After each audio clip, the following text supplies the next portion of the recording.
So how do you become a graphic designer today? This is exactly what we're going to be talking about in this video. Hi, my name is Maria Toka. I'm a freelance graphic designer, and in this video I'm going to share with you my step-by-step strategy of what I would do if I had to start from scratch today to become a graphic designer, and to do it in the shortest time possible, because it's really easy to drag it on decades and then to easily become demotivated and stuff like that. But we're going to do it as efficiently as possible.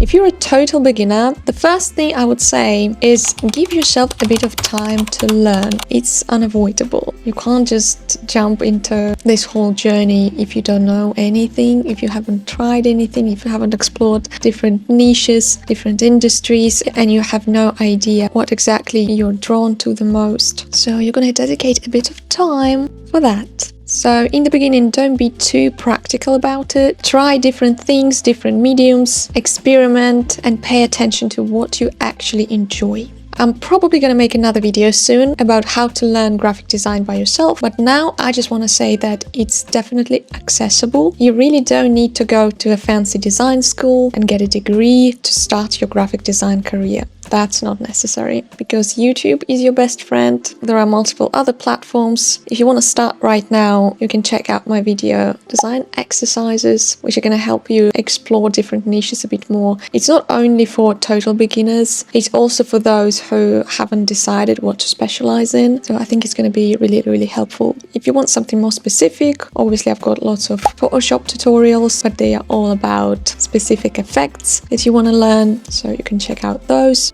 And another resource that I absolutely love and I'm happy to share with you is Skillshare. If you don't know what that is, it's a platform full of classes for creatives, from design and illustration to photography, animation, and more. Not only practical skills, it can be also marketing skills, coding, like anything you can imagine you want to learn, you can find it there. It's just in this video we're focusing specifically on graphic design skills, but just so you know, you can find a lot more areas to learn if you want to do so. And I actually have my own class there, which is called How to Design These Retro Music Posters in Adobe Photoshop, where I show my full creative process, from brainstorming ideas and gathering inspiration to building a finished poster in Photoshop using that grungy retro style. It's beginner-friendly, but still packed with tips for layout, typography, and composition. So if you want to practice and develop your own design style, you'll find it really useful. I also use Skillshare myself whenever I want to brush up on a certain creative skill or try something new, because in our job, it's really important to develop our skills constantly. We can't just learn something once and just go with it for decades. It's too fast-paced industry, I'm sorry. And for example, I found a really cool class called Inky Illustrations, combining analog and digital media by Tom Froese. It's all about mixing real ink textures and traditional drawing with digital illustration. It sounds super fun, and I'm definitely gonna try it soon. If you want to explore Skillshare and check out my class or any other classes that you can find there, the first 500 people to use my link in the description or scan the QR code will receive a 1-month free trial of Skillshare, plus 20% off their first payment. I mean, sounds amazing, doesn't it? So I hope you won't miss out. And huge thanks to Skillshare for sponsoring this video and supporting the channel. Alright, now let's get into the actual steps of becoming a graphic designer. Okay, step 1. Like I already said, before you start anything, you need to choose a niche. That doesn't mean you're stuck with it forever, but it helps you stay focused. Some niches are broader, like branding or web design, and others are more specific and narrow, like book covers or logo design. So I wouldn't recommend picking too narrow niche, or combine it with one more, something similar to it, but you would have a little bit more services to offer. But don't combine too many niches, more than 3, and when they are all very different and you can't even tell that it's designed by the same person, it's usually not a good sign. It rather gives those vibes that you have mediocre skills at everything, but you're not really a great designer at any of them in particular. I don't know, but it depends on the type of client as well that you want to attract. I would say, rather high-paying clients, they prefer you to be more like a specialist in something, that they can trust you. Choosing a niche gives a direction to your portfolio and helps clients actually understand what is it that you do.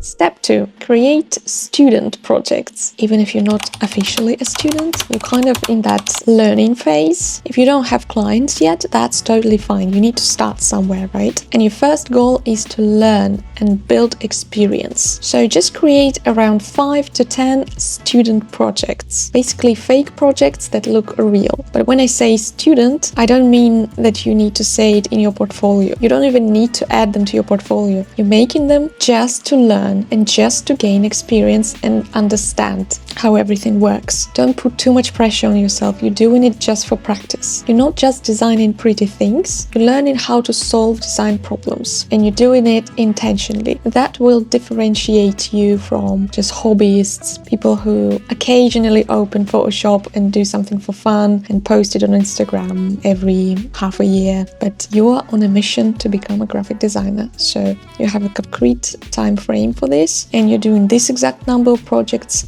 to learn in this particular niche. Okay, so this is different from being just an amateur or a person who is somewhat interested in it sometimes. And step 3, build your portfolio.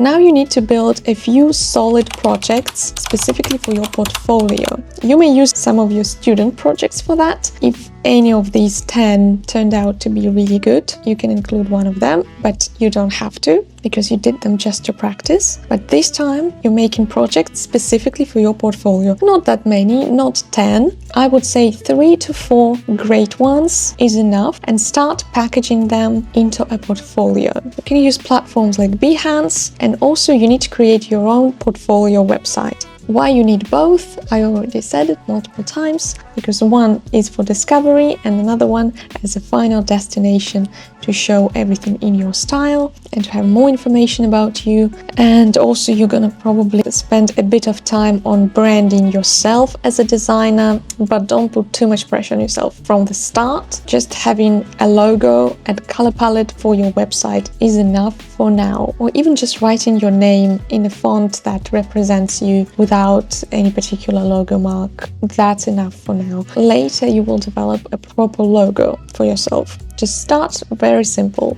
Also, you would need to create social media accounts. I would say 2 to 3 is a safe number. Just one social media account is probably not enough these days, so I would say 2 is a good number. For example, for designers, I would recommend, of course, Instagram, because that's where all the traffic is, or most people are there. And LinkedIn is also a really good platform, especially if you're looking for high-paying clients and business owners, and you'd have a lot more work opportunities there than on Instagram. And if you have time and energy for the third social media platform, of course, you can explore TikTok, Threads, X, YouTube Shorts maybe, where you can just repurpose your short videos from Instagram to TikTok. So it's not gonna take too much of your time, but still, I would say at least 2 platforms is enough. And then you post your first 3 or 4 projects that you created for your portfolio, share your process, talk about what you learned, and stay consistent. Don't wait for everything to be perfect, just start sharing. So for Instagram, I would say you need at least 9 posts. So at least your new account wouldn't look suspicious because it's too empty and too new for your potential clients. You want to have at least like 9 or 12 posts, so some kind of a grid, so people would see that you have something to share. Step 4, get real projects. The next goal is to grow your portfolio with real cases. And you need to start small. The very first and simplest way is to ask your friends or relatives if they need any design help. It can be something small, just a logo, or I don't know, invitation for an event, a poster, something they could actually use. And the next step would be to ask your local businesses, some coffee shops, artists, any organizations that you know in your town, a charity, any shops or services that you particularly use. But the big plus is that you would have a lot more trust with them from the start, because they will see you in person. that you actually exist, and it's going to be easier for them to work with you. And at this stage, your goal is to get experience working with real people. Learn how to communicate, handle feedback, and meet deadlines. Even free or cheap projects are really valuable at this stage. They help you build confidence and connections. And then when you finish those projects, you can ask them to refer you to somebody else who may need your design help. Or at the very least, you will get a good client testimonial, a good review to add to your website, and obviously a really good portfolio case. So just keep doing that until you start getting real clients, at least one or two. And once you find them, please do your best to keep those clients. Do your best to make them come back to you. Over-deliver, always meet deadlines, be really nice and easy to work with communication-wise, because once you'll have one or two clients, that will open doors for you for more and more. Sometimes even this stage is enough to build consistent clientele to go full-time freelance in graphic design. Because a lot of freelancers that I know, they tend to work with the same clients for many years, which is why trust is really, really important. Don't underestimate it. Your goal is not just to make money at this point, but to provide the best possible service that you can. And step 5, after you feel confident to move further, to expand your clientele, or maybe you want to reach bigger clients that you can't find in your local environment, you can start actively looking for clients in other places. For example, offline networking events which are made for designers, that's still valuable for you because you may build connections with other designers, and in the future that can open many opportunities for you. They may delegate you some projects that they don't have time for, or they can team up with you to work on something together. So you never know what it'll bring you. Just don't underestimate the power of offline events. If you don't live in a big city, just check out big cities that are closest to you, and maybe you need to travel there every once in a while. Also, online networking. It's another thing which is a bit more difficult and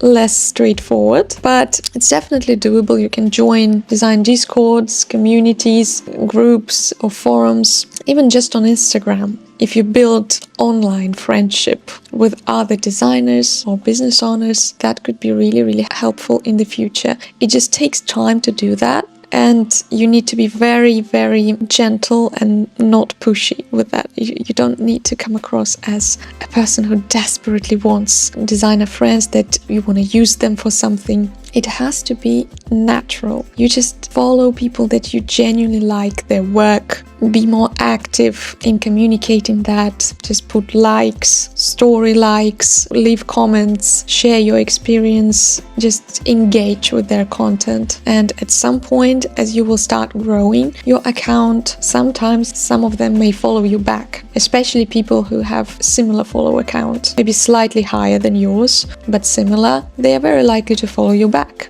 And then you both grow. And that's how you develop friendships with designers online, even though you live really far away from each other. There are other ways to do that, but this video is going to be too long if I'm going to go through all of them. I can make another video if you want. So the next one is cold emails. A really powerful tool, but there are so many nuances of how to do it correctly and what can ruin your results and ruin your relationships with someone. So again, just research it thoroughly before doing it. Consult with ChatGPT, and please don't sound like ChatGPT, like you're a robot. Those cold emails, they should sound very personal, not like spam. That's the biggest mistake. And again, the same rule applies here. Once you find your first 1 or 2 clients online, maybe, your main job is to keep them. Over-deliver, be proactive, and follow up regularly.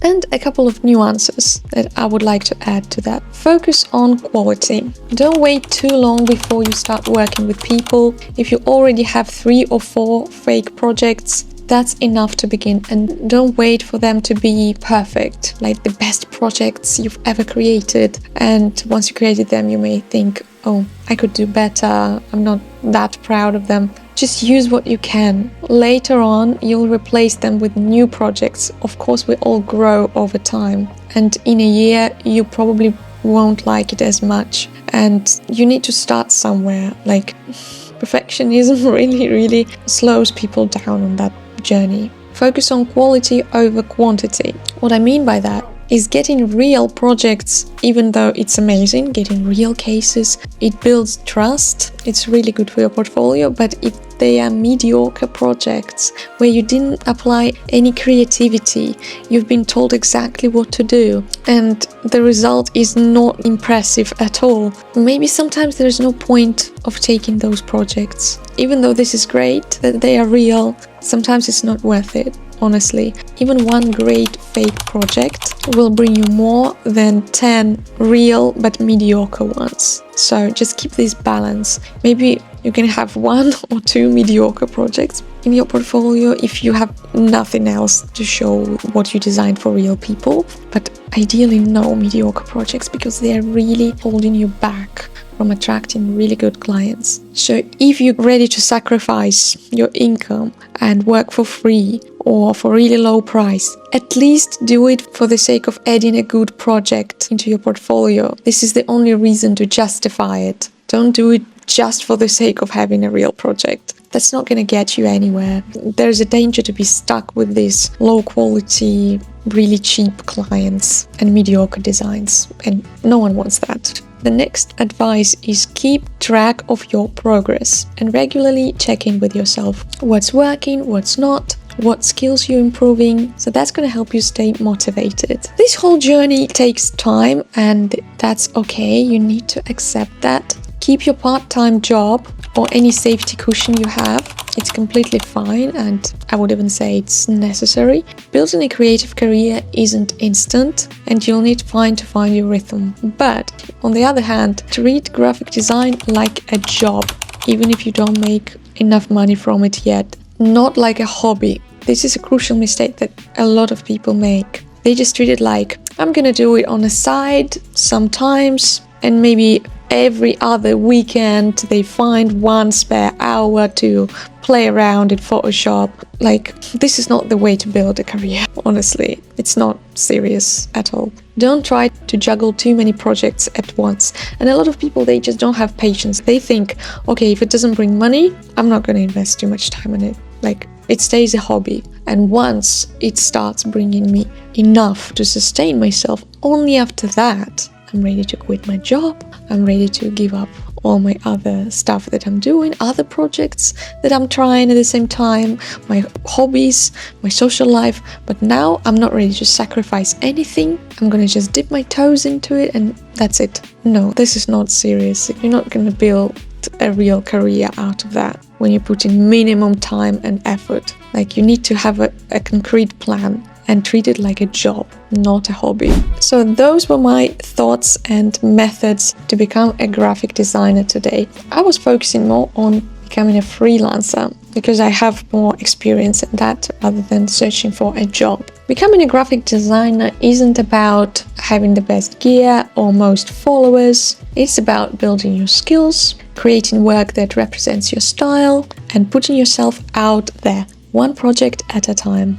If you stay consistent and keep improving, you'll get there. You don't need to ignore any updates, any new technology, new software. You need to keep an eye on what's going on in your industry, and then you'll be fine. And don't worry about being replaced by AI, because you'll probably have to start using it as well, because that's where everything is going now. So if you want me to make a video about how to learn graphic design yourself, please let me know down below. I hope you found this video helpful. If you did, please like and subscribe to the channel to see more. Thank you so much for watching, and see you next time. Bye!